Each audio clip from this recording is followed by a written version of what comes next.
The Strait of Hormuz. March 4th, 2026, 11:47 p.m. A liquefied natural gas tanker called the Stena Arctica sits 6 nautical miles off the coast of Qeshm Island. 34 crew members locked inside the bridge. 6 Iranian Revolutionary Guard commandos in control of the vessel.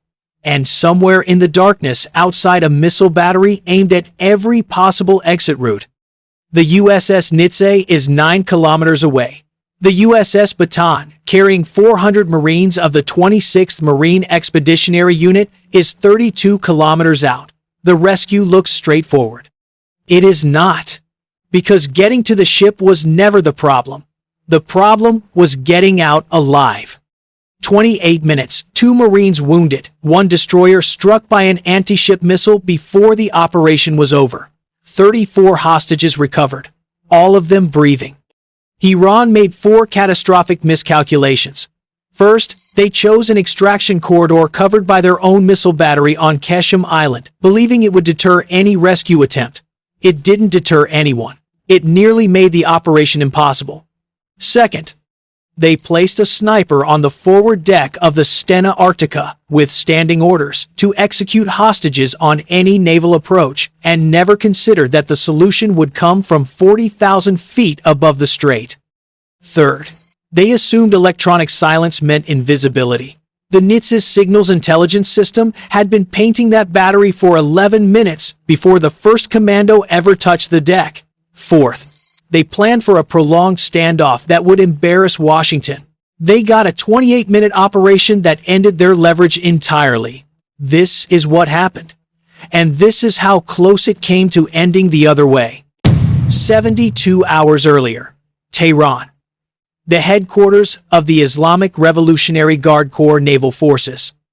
A conference room on the 4th floor that does not appear on any official building plan. Brigadier General Hamid Abdullahi, Deputy Commander of IRGC Naval Operations, presented the operation to a room of 7 men. The slides were precise. The logic was clean. The Stena Arctica was carrying liquefied natural gas with documented ties to an Israeli-affiliated energy trading company registered in Cyprus. Under Iranian maritime doctrine, not international law, the vessel was in violation of sanctions actively enforced by Tehran. The seizure would be legal, it would be surgical, and it would send a message that the strait remained under Iranian control regardless of what Washington and Tel Aviv had done 11 days earlier. The plan called for 2 Blade Runner high-speed interceptor craft to approach from the northwest at 2300 hours, using the radar shadow of Qeshm's eastern coastline to avoid detection. A Bell 212 helicopter would deploy 6 IRGC Marine commandos onto the deck. The crew would be secured in the bridge. The vessel would be held in place. Iran would demand the release of 3 Iranian nationals detained in European ports on sanctions violations. The world would watch.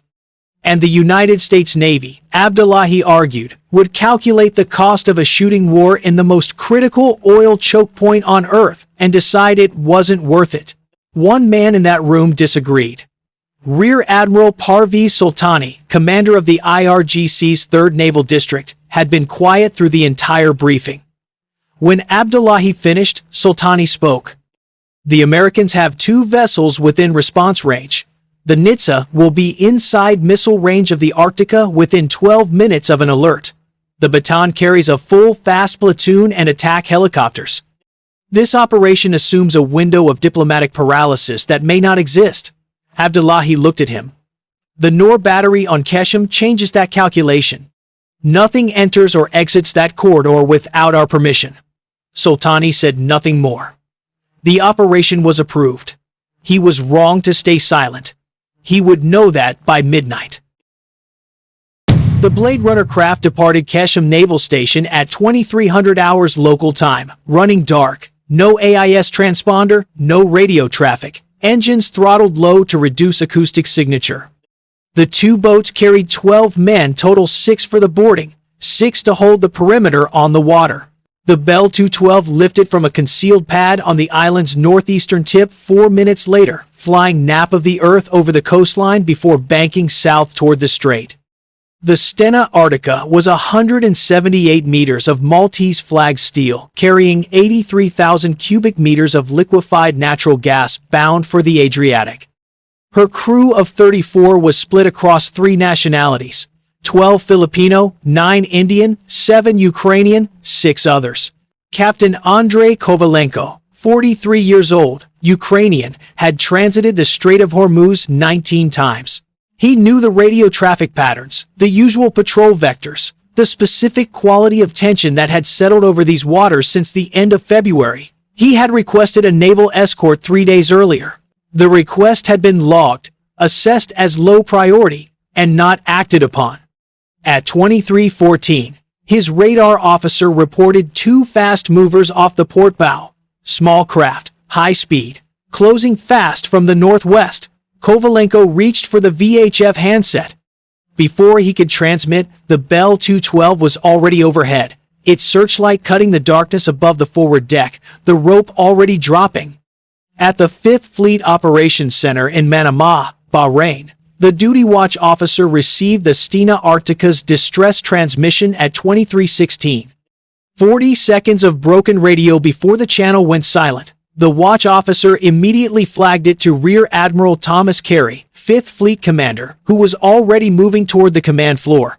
Aboard the USS Nitze, DDG-94, an Arleigh Burke-class guided missile destroyer on routine transit patrol, Commander Rachel Okafor received the alert at 23:17.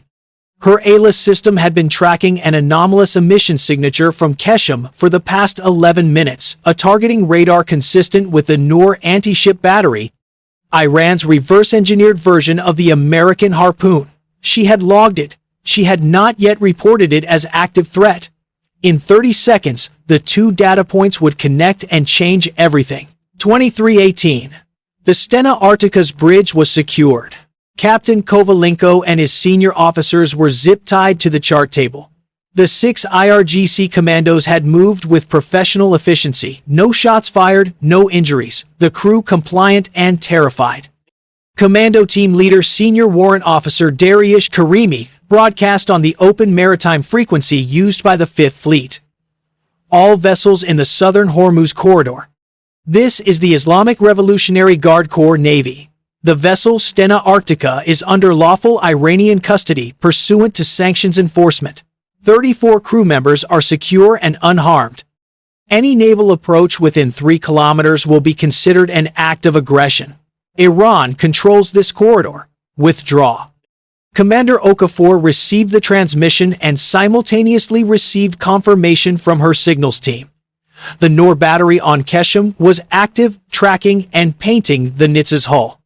She transmitted immediately to 5th Fleet. Nitze actual to 5th Fleet. Stena Arctica confirmed seized.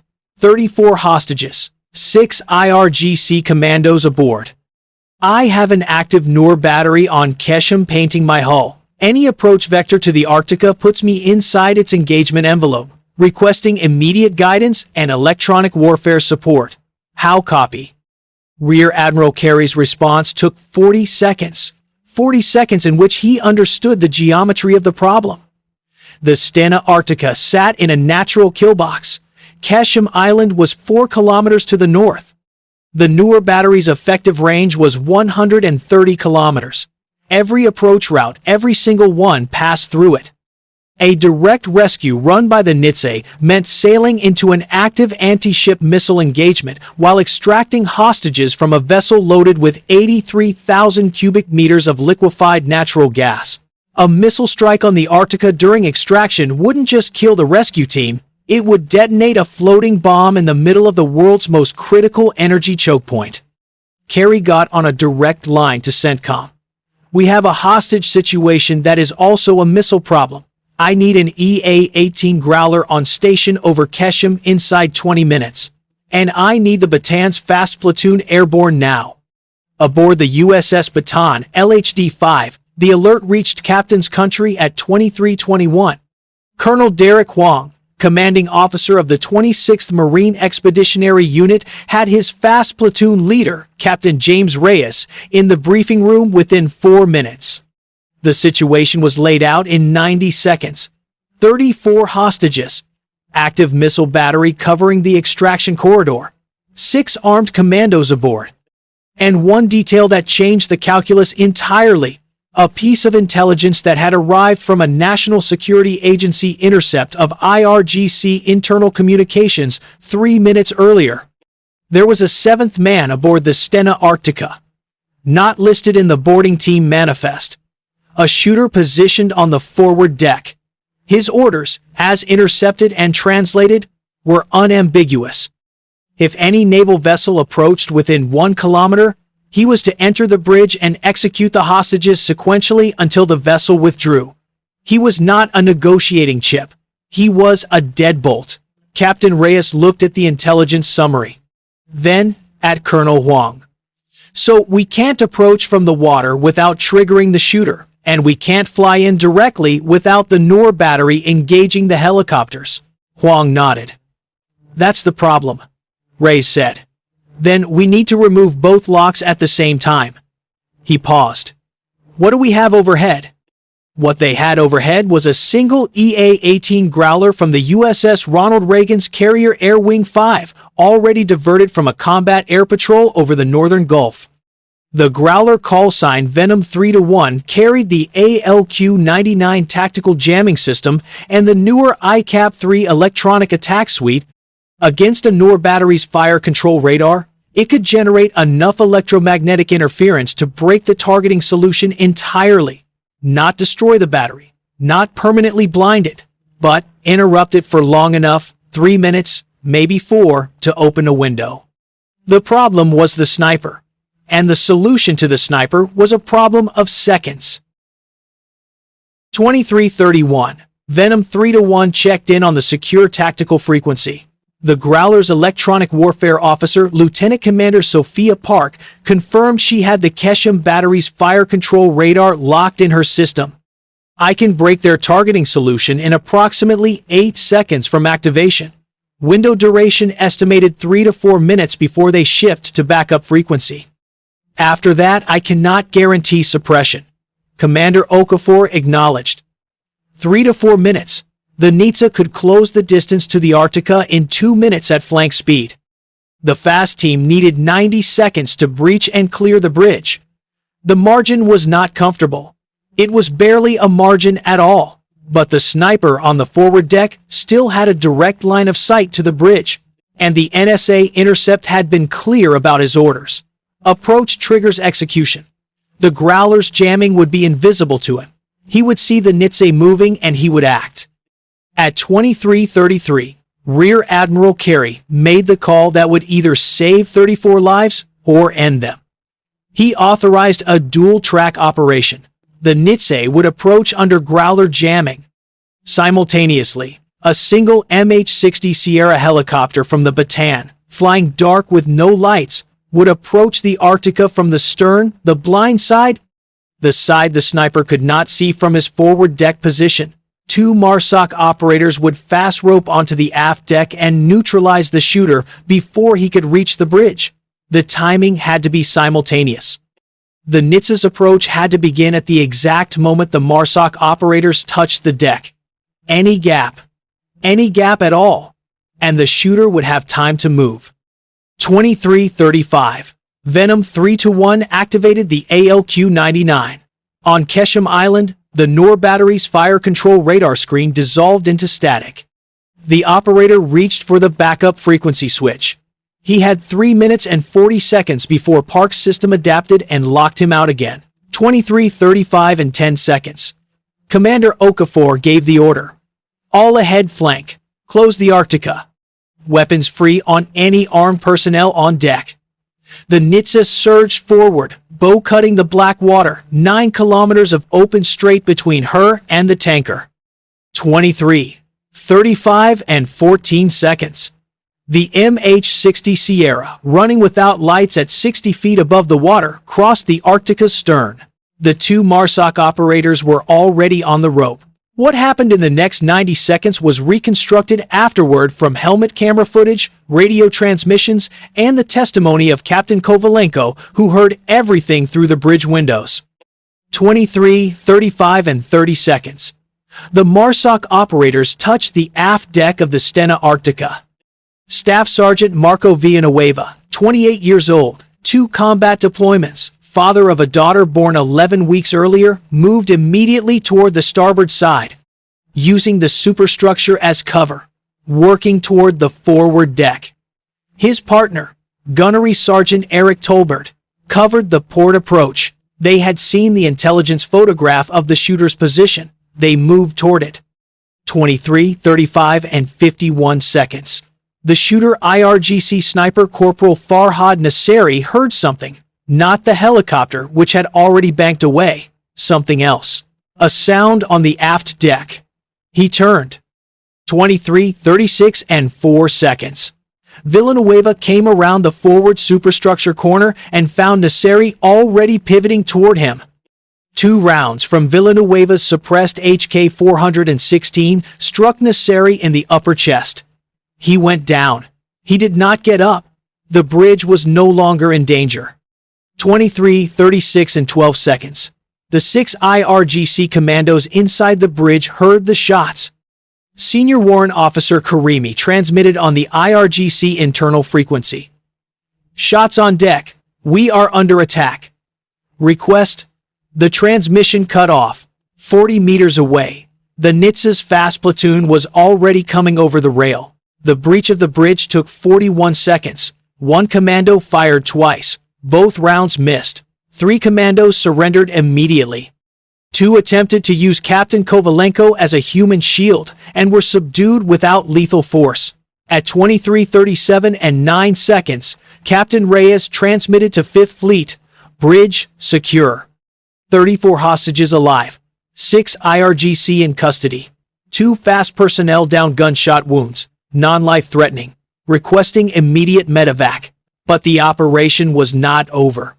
Because at 23, 36, and 50 seconds, 14 seconds after Venom 3-1's jamming window expired, the Noor battery on Qeshm reacquired its targeting solution. And the Nitze was still inside the engagement envelope, sitting 900 meters from the Stena Arctica, both vessels stationary. The battery fired 1 missile, a single Noor anti-ship missile, 360 kilograms of high explosive, sea skimming at Mach 0.983 seconds from launch to impact. Lieutenant Commander Park in the Growler saw the launch signature immediately and reactivated jamming, but the missile was already in terminal phase, navigating on its own inertial system. Jamming couldn't redirect it now. The Nitze's Phalanx close-in weapon system acquired the inbound at 4.2 kilometers. The 20mm rotary cannon engaged at 1.8 kilometers. It fired 900 rounds in 4.6 seconds. The Noor detonated at 600 meters from the hull, not a clean intercept, but a proximity kill. The warhead triggered by the density of rounds passing through it. The explosion sent fragments across the Nitze's port bow. A 6-meter gash opened in the hull above the waterline. 2 sailors were thrown off their feet by the shock wave. 1 suffered a broken arm. The damage control team had the flooding isolated in 11 minutes. The Nitze was damaged. She was not sinking. She was operational. At 23:41, the MH-60 Sierra returned to the Arctica's aft deck for casualty extraction. The 2 wounded fast Marines were airlifted to the Baton Surgical Bay. The 34 crew members of the Stena Arctica were evacuated by rigid-hull inflatable boats from the Nitze under armed escort. Captain Kovalenko was the last man off his ship. He stepped onto the inflatable, looked back at the tanker still lit up under floodlights, and said nothing. In Tehran, at 23:58 local time, 11 minutes after the bridge was secured, Brigadier General Abdullahi received the first field report. He was in the same 4th-floor conference room where the operation had been approved 72 hours earlier. The report was delivered by his signals officer, who read it from a printed transcript because the man did not trust himself to summarize it accurately. General, the Stena Arctica has been retaken by American forces. 6 IRGC Marines are in American custody. Corporal Nasseri is dead. The Noor battery achieved 1 hit on the USS Nitze hull damage, vessel operational. The hostages have been evacuated. The operation has failed. Abdullahi did not respond immediately. The room was silent for a long moment. Then he said, "The Growler. They used electronic suppression on the battery." The signals officer nodded. "We detected the ALQ-99 signature. They had approximately 3 minutes and 40 seconds of suppression before our backup frequency activated. They used it precisely." Abdullahi looked at the table. Soltani said the window would not exist. No one in the room responded to that. There was nothing useful to say. The operation had been logical. The intelligence had been real. The seizure had been clean. And the Americans had solved a problem in 28 minutes that Abdullahi had been certain would take days to negotiate. That certainty had been the real miscalculation. He reached for the phone to call the Supreme National Security Council. It was going to be a long night. The official Pentagon statement was released at 0300 Washington time. United States Naval Forces Central Command confirms the successful recovery of 34 civilian hostages from the merchant vessel Stena Arctica in the Strait of Hormuz. All hostages are safe. The operation was conducted in response to an illegal seizure of a civilian vessel in international waters by armed personnel of the Islamic Revolutionary Guard Corps. The United States condemns Iran's continued use of maritime hostage-taking as an instrument of coercion and will hold Tehran accountable for this act of aggression. The USS Nitze sustained minor damage and remains operational. 2 United States service members suffered non-life-threatening injuries. The British Foreign Office issued a parallel statement 20 minutes later, noting that the Stena Arctica sailed under Maltese flag on behalf of a Scandinavian operator and that the seizure constituted an act of piracy under the United Nations Convention on the Law of the Sea. The European Union Foreign Affairs Chief called for an emergency session of the UN Security Council. Qatar, whose liquefied natural gas transits the strait daily, issued no public statement and made 17 phone calls to Washington in the following 6 hours. Iran's state media reported only that a foreign vessel had been inspected under sanctions enforcement procedures and that a confrontation with American forces had resulted in casualties on both sides. They did not mention the 34 hostages. They did not mention the 6 commandos in American custody. They mentioned the hit on the Nitze twice. The Strait of Hormuz remained technically open. Now compress the 28 minutes into what they actually were. 23:17, distress call received at 5th Fleet. 23:21, fast platoon briefed aboard the Bataan. 23:31, Growler checks in, jamming solution confirmed. 23:35, jamming activated, Nitze accelerates, MARSOC operators on the rope. 23:36, shooter neutralized. 23:37, bridge secured, 34 hostages alive. 23:38, Noor battery fires, phalanx engages, proximity kill, Nitze takes hull damage. 23:41, casualties airlifted, crew evacuated. 23:49, last hostage aboard the Nitze. 28 minutes from the moment the 5th Fleet watch officer picked up the distress call to the moment the operation was declared complete. In those 28 minutes, 1 man died, 2 Marines were wounded, 1 destroyer was damaged, and 34 people who boarded a tanker in Malta and expected to reach the Adriatic went home instead. The Noor battery on Qeshm was not destroyed that night. It was still there the following morning, still operational, still aimed at the southern corridor. The 6 IRGC commandos remained in American custody aboard the Bataan, pending transfer to a naval facility in Bahrain. Corporal Farhad Nasseri was 24 years old. He was from Shiraz.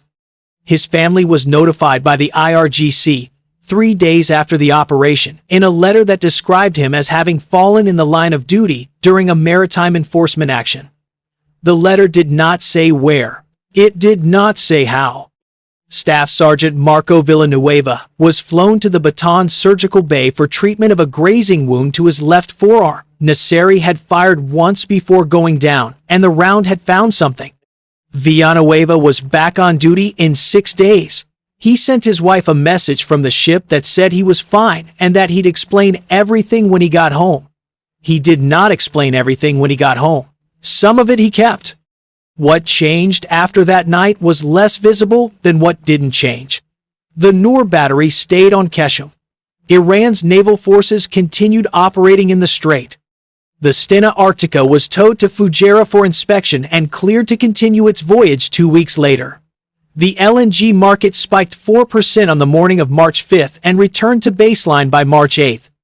The 6 IRGC commandos were eventually released as part of a diplomatic arrangement that was never publicly acknowledged.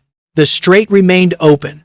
It always does, because closing it entirely would hurt Iran as much as anyone else. What Iran wanted was never to close it. What Iran wanted was to demonstrate that it could make the cost of transiting it unbearable. On the night of March 4th, in 28 minutes, in the dark 6 miles off Qeshm Island, that demonstration failed. Not because the plan was foolish. The plan was not foolish. The Noor battery was a real complication. The sniper was a real problem. The geometry of the killbox was genuinely dangerous. The plan failed because the Americans had better signals intelligence, a faster decision cycle, and 2 operators who moved through darkness onto a hostile deck with a precision that left no room for the plan to recover. Don't seize a tanker in a corridor your own missiles cover. Don't put a shooter on deck and assume no one will come from the stern. Don't plan for a standoff against a force that has already solved your geometry before your commandos finish their descent. Because 28 minutes later, your men are in custody. Your sniper is gone. Your battery fired once and missed. And 34 people who never wanted to be part of any of this are on their way home. The strait is still open. It always will be. But that night, it belonged to the Nitze.